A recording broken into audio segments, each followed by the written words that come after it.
হরিনাম গাইছি? হ্যাঁ, আমি এই যে বসনগুলো কাপড় চোপড়গুলো পরেছি বলে যে দেখতে বেশ ভদ্র মতো লাগে, কিন্তু আমি তো নামে হারা বুঝা, সে তো দেখেই বুঝতে পারছি। হ্যাঁ, এর কোনো রস ফস কিচ্ছু নেই।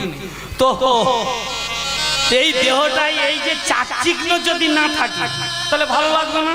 এইটা হচ্ছে ঘোমটা, ছায়ার ঘোমটা, মুখে টানি আছে আমাদের পাড়াকানি। কবি এত বোকা নয়, কবি বলে গেল ওরে 206 খান আরে জোড়া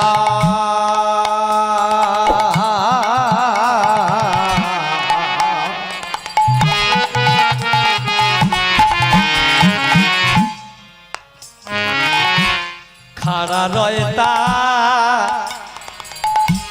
দুটোর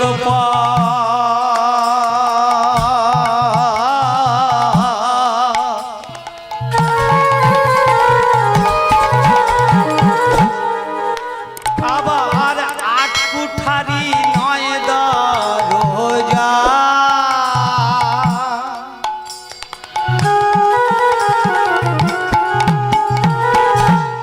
চামড়ার ছাউনি তার উপর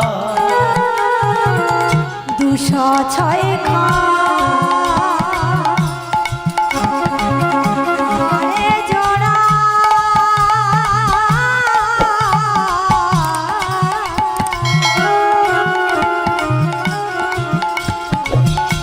খাড়া রয়তা দুটোর পা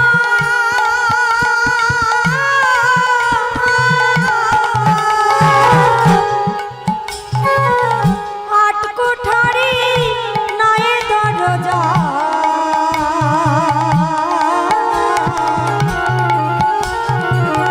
তামড়ার ছাউনি তার আগে মোটা। তাহলে আমাদের দেহের মধ্যে সব ঢাকা আছে বলে বুঝতে পারছি না, কি করে বুঝবে? আমরা শুধু কলকাতার রাস্তা কত আছে ম্যাপের মধ্যে খুঁজে পাই, কিন্তু তোমার দেহ ম্যাপের মধ্যে কি কি আছে, কটা রাস্তা, সেই রাস্তার ম্যাপগুলো কিন্তু কেউ জানতে চায় না। তাহলে কি করে বুঝবে? হরিনাম হরিনাম হরিনাম হরিনাম হরিনাম হরিনাম হরিনাম হরিনাম কি হচ্ছে বলে? হরিনাম হরিনাম। ও ঠাকুমা কোথায় যাচ্ছ? হরিনাম। সবাই খালি বলতে যে হরিনামে হরিনামে হরিনামে হরিনামে হরিনামে হরিনাম।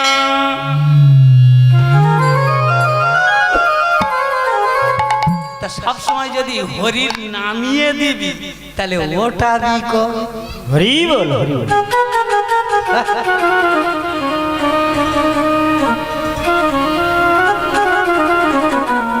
ব্যবসা করতে এলাম লাভ করার জন্য, প্রথম দিনে তোর 1 লাখ টাকা পুঁজি দিয়ে ব্যবসা করতে পাঠালো বাবা। রাত্রেবেলা যখন সকাল যখন হয়েছে জিজ্ঞাসা করছে, হ্যাঁ রে 1 লাখ টাকা পুঁজি দিয়ে তোরে পাঠালাম, তো তুই লাভ কত করলি আর পুঁজি কত রাখলি? বলে প্রথম দিনেই 60,000 লস। ব্যবসা হবে? হ্যাঁ, 16 আনা পুঁজি পেলি ব্যবসার তরে, ভগবান তোর 16 আনা বুঝিয়ে দিল, আর তুই পৃথিবীর আলো দেখা মাত্র সেদিন থেকে খরচা করে গেলি।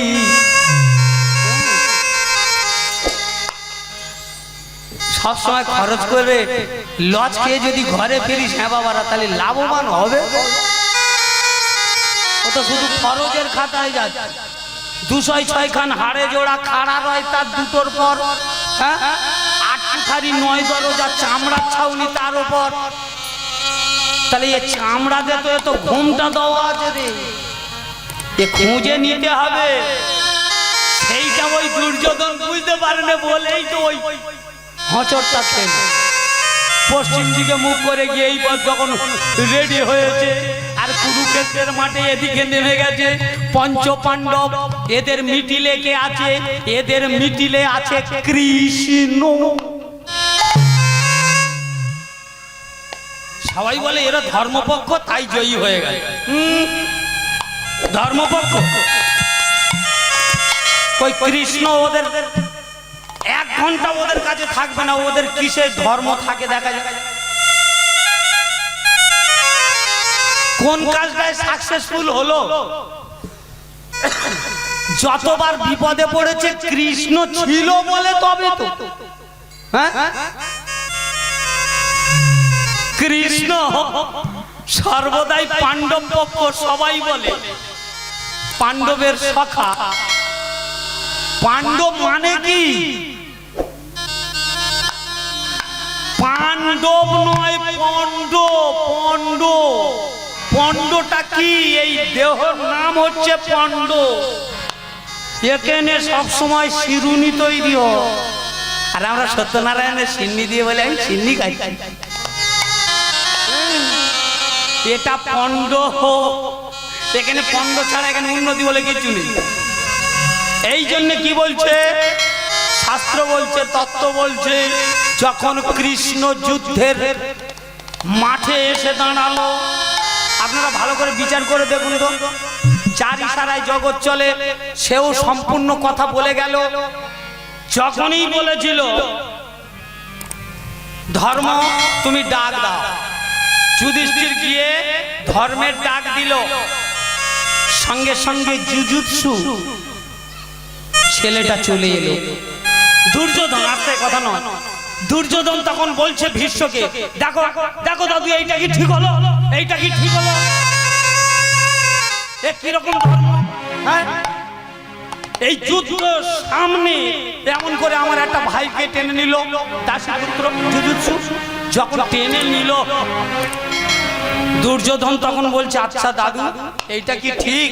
বলে ওটা ধর্মের ডাক, এখানে কোনো যুদ্ধের ডাক নয়, ধর্মের ডাক। বলে রাখো তো তোমার ধর্ম।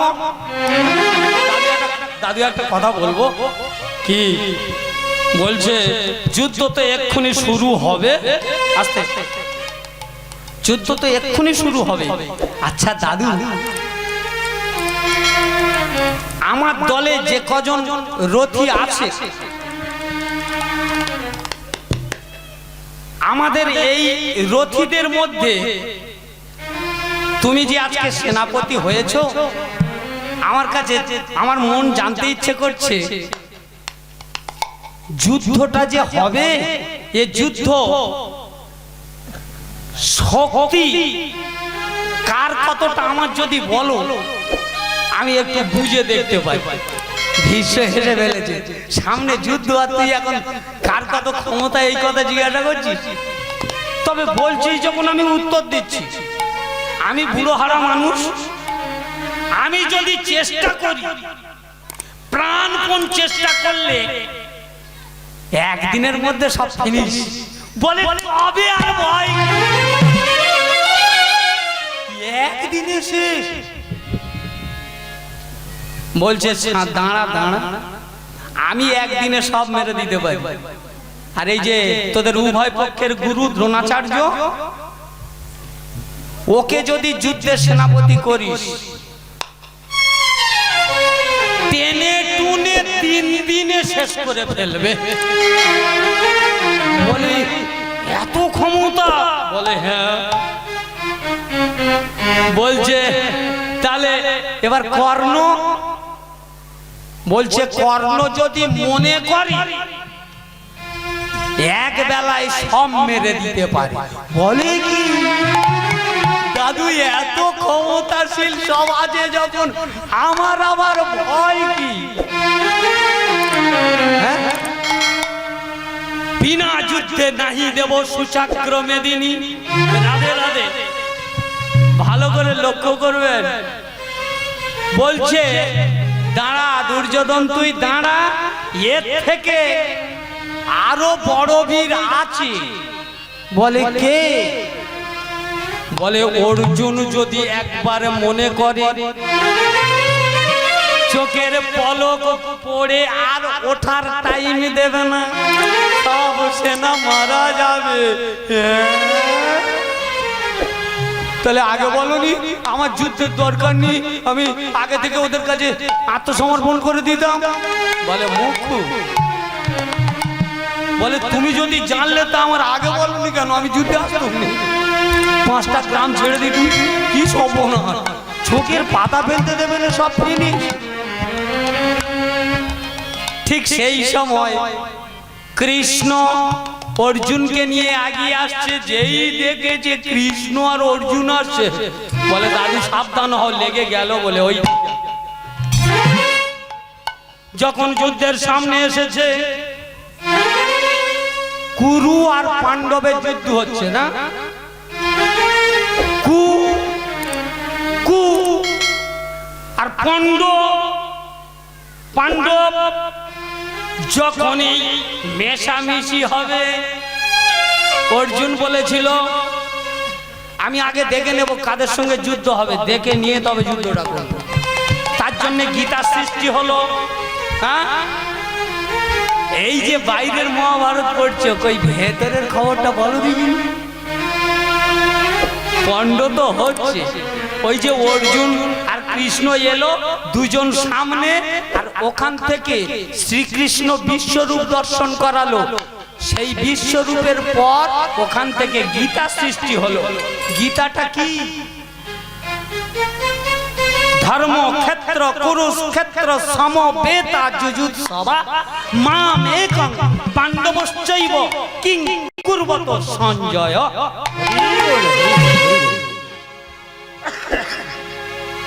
ধর্মক্ষেত্র, এটা কুক্ষেত্র। এই ধর্মক্ষেত্রটা ছিল, ধর্মক্ষেত্র থেকে এলো কুক্ষেত্র, কুরুক্ষেত্র। ধর্মক্ষেত্র কুরুক্ষেত্র সমবেতা, যখন একটা প্রাণ আর এক প্রাণটার সঙ্গে জয়েন্ট হচ্ছে, সমবেতা যুযুৎসবা, যুদ্ধ চলছে, যুযুৎসবা মামেকং, মামেকং স্বয়ং শক্তিরূপী ভগবান বলছে আমি মামেকং পাণ্ডবশ্চৈব, পণ্ড করার জন্য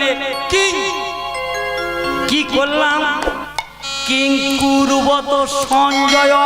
সঞ্জয় মানে সূক্ষ্ম দৃষ্টি, যার থাকবে সূক্ষ্ম দৃষ্টি তবে সে বুঝতে পারবে কৃষ্ণ সৃষ্টি।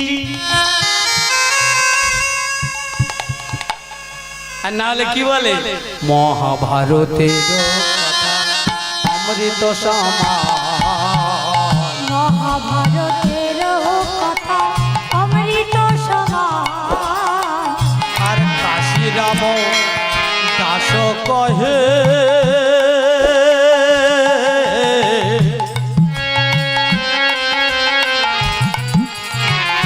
শুনে পুণ্য মহাভারতের কথা অমৃত সমান, মহাভারতের কথা অমৃত সমান। কাশীরাম দাস কহে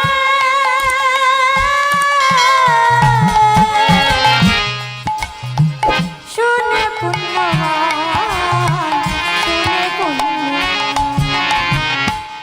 তাহলে আমরা কি দেখি না, ছন্দেতে লেখা আছে মহাভারতেরও কথা অমৃত। অমৃত খেলে মানুষ মরে না, বাঁচে। হ্যাঁ, অমৃত খেয়েছিল কারা?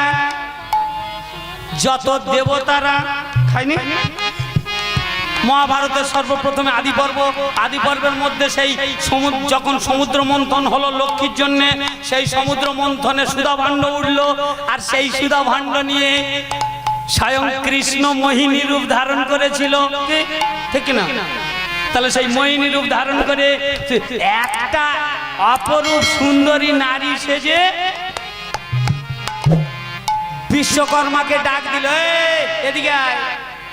বলো প্রভু, এই বলি শোন, দুই পক্ষ কষ্ট করেছে, কিন্তু সুধা পাবে একটা পক্ষ। কি করেছিল? সুধা পাবে একটা পক্ষ, সেটা হলো দেব পক্ষ। তার জন্য কি করলো না, দেবতাদের সুধা দেওয়ার জন্য বলল দুটো লাইন করে সব ফিটিং করে। দানব একদিকে আর দেবতা একদিকে, কলা পাতা দিয়ে ওই বিশ্বকর্মা কি করলো না, বলল মাঝখান থেকে ভাগ করিয়ে দে। ভাগ হয়ে গেল। যেই না ভাগ করে দিল, রাধে রাধে, সেদিন থেকে কলা পাতা ওই দুভাগ হলো। বুঝতে পেরেছেন? এইবার সুধাটা যখনই দেবতাদের দিল, তার মধ্যে রাহু বসেছিল। ওই রাহু সবে বদনে দিতে গেছে, ভগবান বুঝতে পেরেছে সর্বনাশ হয়ে গেল। একটা দানব পেয়ে গেল, সঙ্গে সঙ্গে সুদর্শন দিয়ে ওর গলাটা কেটে দিল। বদনটা খেলো বলে ওটার নাম হলো রাহু, আর যেটা নিচে পড়ে থাকলো বডিটা, ওটার নাম হলো কেতু। রাহু আর কেতু। সুধা স্পর্শে ওদের মৃত্যু হলো না। তাহলে সুধাটা আছে, মহাভারতের কথা অমৃত সমান। তাহলে অমৃত যদি হয় তাহলে এটা সুধা। তাই এই এত বছর ধরে অমৃত খেয়ে যাচ্ছি, বছরে 1 মাস তো হচ্ছে রে বাবা। হ্যাঁ, তা কই সব এইরকম শীতের সময় টুকটাক করে সব মারা যাচ্ছে কেন? তাহলে অমৃত খেলে দেবতারা যদি বেঁচে থাকতে পারে, আমরা বাঁচি না কেন? ওটা ব্যাপার নয়, এই কথার ভেতরেই গন্ডগোল। মহাভারতের কথা অমৃত সমান, আর কাশিরাম ওই যে ওই মালটা কখন এলো দেখো, যখন গায়ের চামড়া লুলু লুলু হয়ে গেল, এই দন্তগুলি আর কেউ তোমার বন্ধু থাকলো না। যে সবার আগে এলো সে আগে চলে গেল। এ নয়ন আর দেখিতে পায় না। এই হস্ত দিয়ে তুমি কত উপার্জন করেছো, আজ সেই হস্ত দিয়ে তুমি তোমার সেবা নিতে পারো না।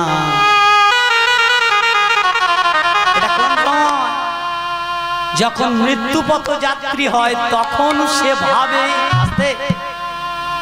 তখন সে ভাবে সারা জন্ম ধরে আমি সবাইকে কিছু না কিছু দিয়ে গেলাম, সবার জন্য নিজের দেহটা আজ সব কিছু হারিয়ে ফেলেছি। হে ভগবান, আমি তো কোনোদিন আমার জন্য কিছু চাইনি। আর আমরা তখন কি ভাবছি, আরে ছেড়ে যাওয়ার সময় খুব কষ্ট হচ্ছে। হ্যাঁ, খুব কষ্ট হচ্ছে যে এত সুন্দর করে খেটে খুটে পাকা বাড়িটা বানালো, শাল কাঠের দরজা তৈরি করলো, এত সুন্দর বাড়ি বানিয়ে, আর এই ছেলেগুলো বিয়ে থা দিয়ে বৌমা হলো, কিন্তু নাতি নাতনির মুখ দেখতে পাইনি বলে ওই জন্য কাঁদছে। এই শেষ সময় কে আছে, ও দুটো মিষ্টি এনে দে, ওই জন্য কাঁদে না। সেদিনই সে বুঝতে পেরেছে এবারে আমার যাবার সময় হলো। হে ভগবান, তুমি তো জানো আমি তোমার জন্য কিছু রাখি না। আমি সবার জন্য কিছু কিছু দিতে দিতে আজ আমার দেওয়ার মতো কিছু নয়। কিন্তু যাদেরকে দিলাম সেই বন্ধু বান্ধব স্ত্রী পুত্র, এরা বন্ধুর মতো কেউ আমায় দেখে না। তাই বলি, ওগো ভগবান, দিনের বন্ধু তুমি, তোমার চরণে আমার নিবেদন, দিন বন্ধু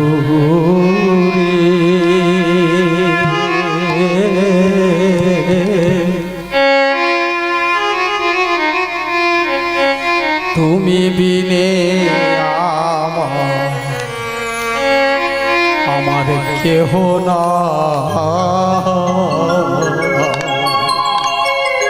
দিন বন্ধু রে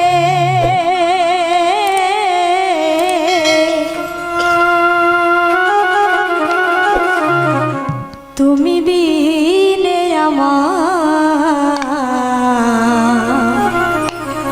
আমার কেহ না অধীন বন্ধু রে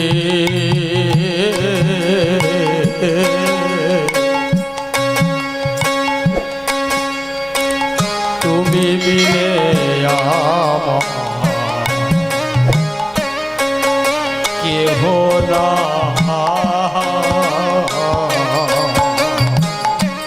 দিন বন্ধু রে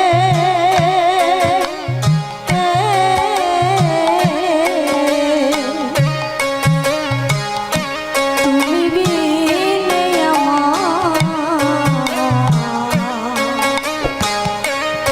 আমার কেহ না তগো যারা আমার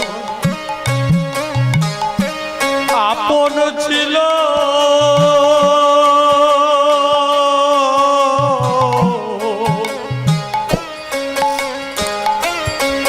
তারা সবাই আমার ফাঁকি দিল রে যারা আমার আপন ছিল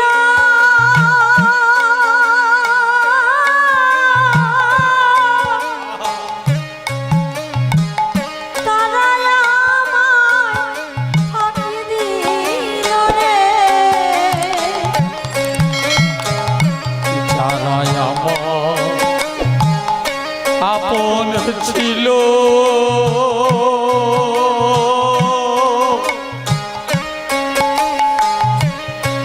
এই চোখ, এই যে কান, এই যে দাঁত, এরা তো আমার আপন। হ্যাঁ? তাই ভগবানের কাছে জানাচ্ছে যারা আমার আপন ছিল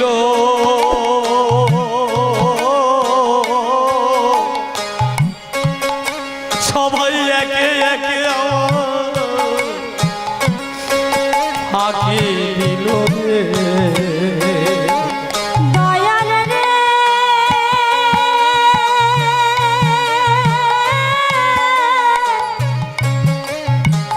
ও দয়াল নিতাই গৌর প্রেমানন্দে হরি হরি যারা আমার আপন ছিল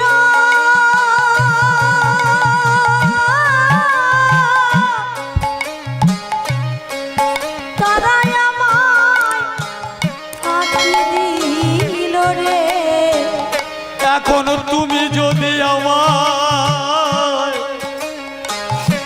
দাও হে ফেলে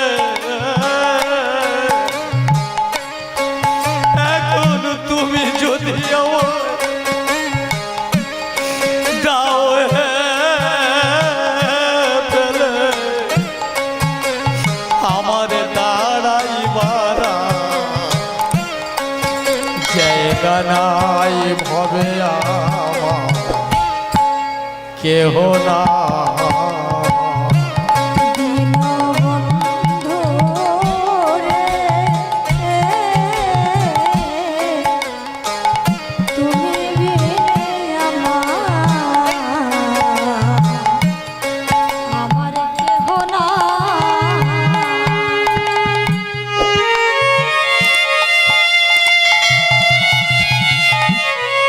রাধে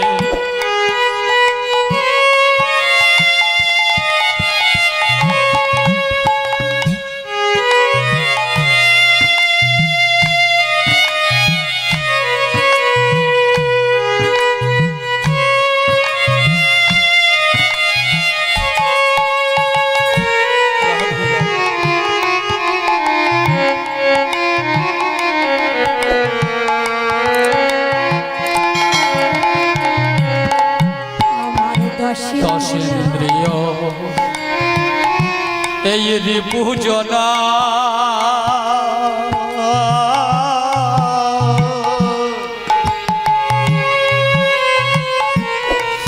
তারা সদাই দিল আমার কুমন্ত্রণা দয়াল রে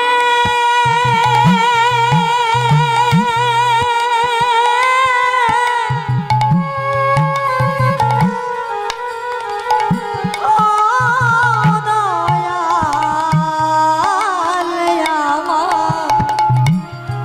আমার দর্শন দিও এই রিপুজনা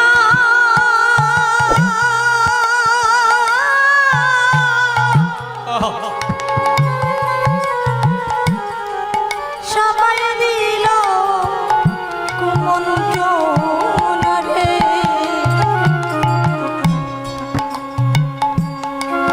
চক্ষু কর্ণ নাসিকা জিহ্বা ত্বক পাক বায়ু উপস্থ বপু আর লিঙ্গ, এই হচ্ছে আমাদের 10টা ইন্দ্রিয়। এরা আমাদের কোনোদিন সৎপথে নিয়ে গেছে? তাই ভগবানের কাছে জানাচ্ছে, হে ভগবান, এ দেহটা তো তোমার। 10 ইন্দ্রিয় রিপুজনা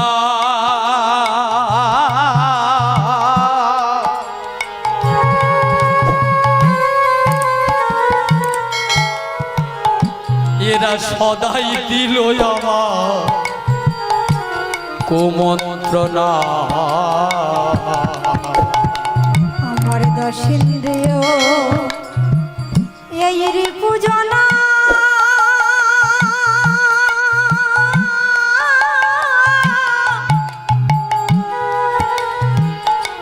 এরা সদাই দিল কুমন্ত্রণা রে আমার মনের ব্যথা আমার মনের ব্যথা বোঝার মতো এমন বন্ধ আমি কোথায় পাই ভাবে আমার কেহ বন্ধুরে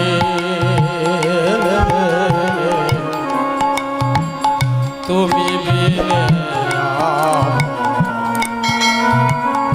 কেহ না।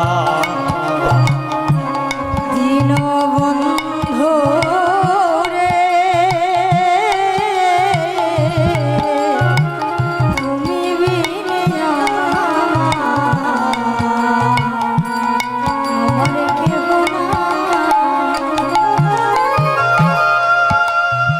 ভক্তমণ্ডলী, ভক্তিমতী মায়েরা, বাস্তব সেটা সব সময় আমরা কিংবা আপনারা সবাই দেখতে পাচ্ছি নাকি সমাজটা কোন জায়গাতে এসে গেছে। নম্রতা, ভদ্রতা এটা আমাদের থেকে আস্তে আস্তে দূরে সরে যাচ্ছে।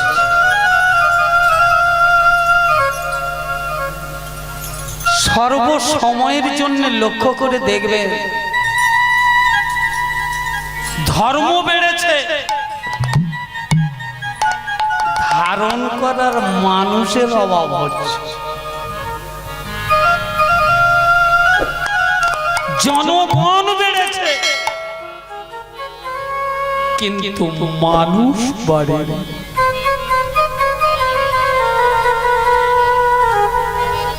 সরকারের খাতায় শুধু বলছে জনগণ বেড়েছে। হ্যাঁ, জনগণই বাড়ে, মানুষ বাড়ে।